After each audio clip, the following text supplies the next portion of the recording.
आपको बताएं कि एहतिसाब अदालत ने ख्वाजा बिरादरान के जुडिशल रिमांड में 18 अप्रैल तक तोसी कर दी है। एहतिसाब अदालत के ड्यूटी जज जवादुल हसन ने जुडिशल रिमांड में तोसी की समाअत की है।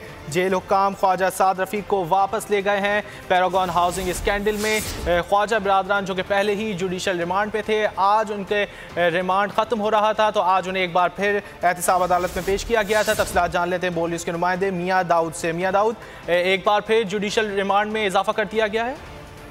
जी बिल्कुल, आज एहतिसाब अदालत के जज सैयद नजमुल हसन जो है वो छुट्टी पर थे, जिसके बाद जो ख्वाजा बिरादरान है उनको पैरागॉन हाउसिंग स्कैंडल में एहतिसाब अदालत के ड्यूटी जज जवादुल हसन के रूबरू पेश किया गया और अदालत को ये आगाह किया गया कि इस केस की समाअत करने वाले जो मरकजी जज हैं सैयद नजमुल हसन वो छुट्टी पर हैं, लिहाजा इनके जुडिशल रिमांड में तोसी कर दी जाए, जिसकी वजह से एहतिसाब अदालत के ड्यूटी जज जवादुल हसन ने ख्वाजा बिरादरान के जुडिशल रिमांड में 18 अप्रैल तक की तोसी की है।